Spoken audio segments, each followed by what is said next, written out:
Picture this, it's 2002 and whispers of war are starting to echo around the globe.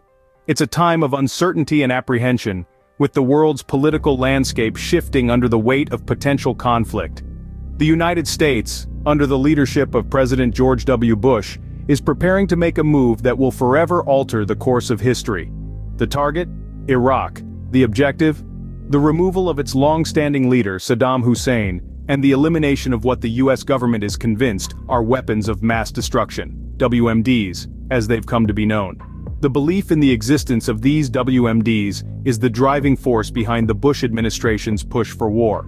It's a belief rooted in intelligence reports, speculation, and a deep-seated fear of what might happen if these weapons fall into the wrong hands. But it's also a belief that's hotly contested, sparking heated debates around the world. Meanwhile, Saddam Hussein's regime is under intense scrutiny.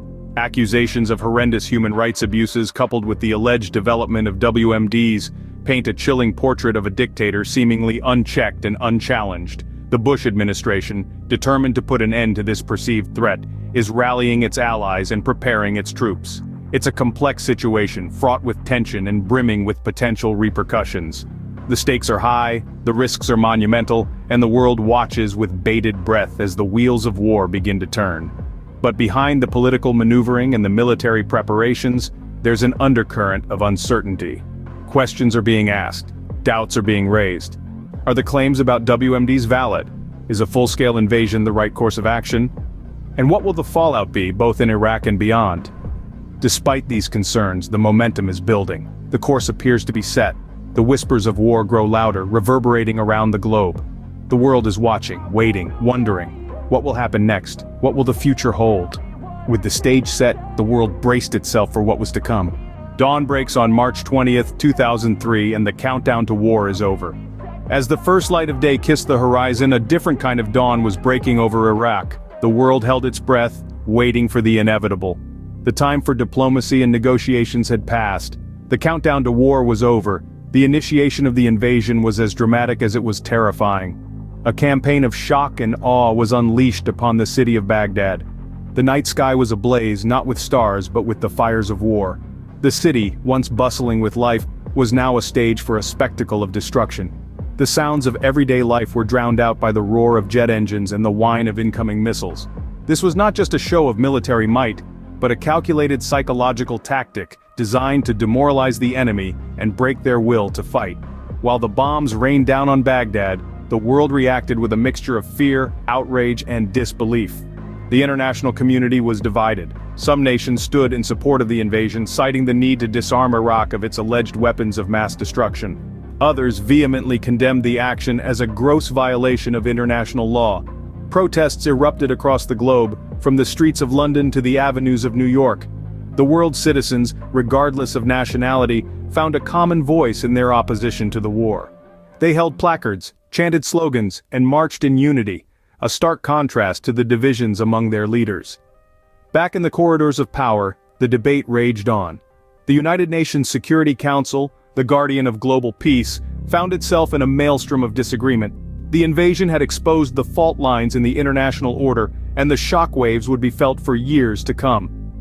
The world watched in stunned disbelief as the bombs rained down on Baghdad. This was not just the beginning of a war, it was the dawn of a new era, an era of uncertainty, division, and conflict. The countdown to war was over. The countdown to an uncertain future had just begun. The air was thick with tension as ground forces prepared to enter Iraq. On March 20th, 2003, the ground invasion of Iraq commenced. This was a meticulously planned operation with coalition forces advancing from the south, west, and north. The Southern Front, led by the United States, was the main thrust of the invasion. Their goal? To seize control of the capital city, Baghdad, and topple the regime of Saddam Hussein. The advance was swift. Within just 24 hours, the critical port city of Qasr fell into coalition hands. Soon after, Basra, the second-largest city in Iraq, was encircled, cutting off its defenders from the rest of the country. The speed and precision of these operations were a testament to the effectiveness of the coalition's strategy and the superiority of their military technology. But it wasn't all smooth sailing. The ground forces faced numerous challenges. The vast desert terrain, unpredictable weather, and the presence of irregular Iraqi forces presented formidable obstacles.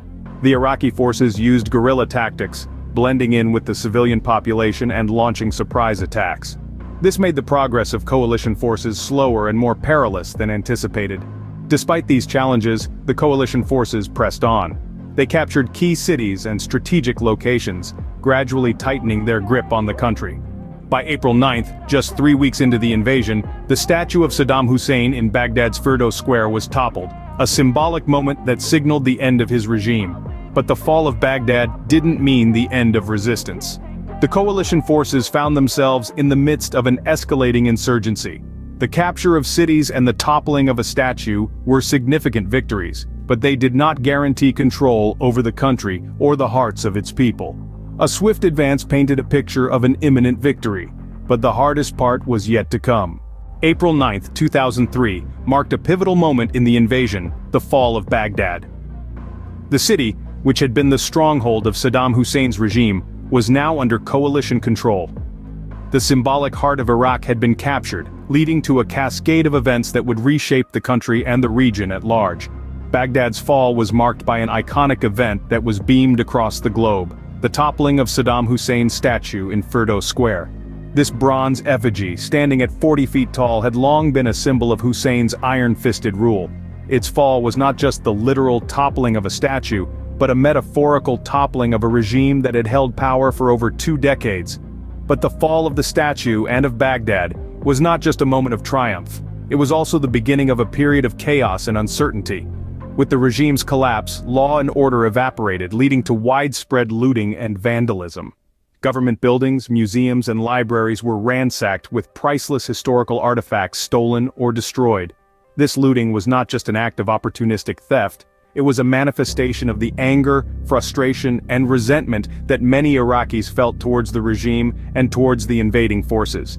It was a symbol of the power vacuum that had been created, and a foreshadowing of the struggles that Iraq would face in the years to come. The fall of Baghdad also marked the end of one phase of the invasion and the beginning of another. With the capture of the city, the coalition had achieved its immediate military objective.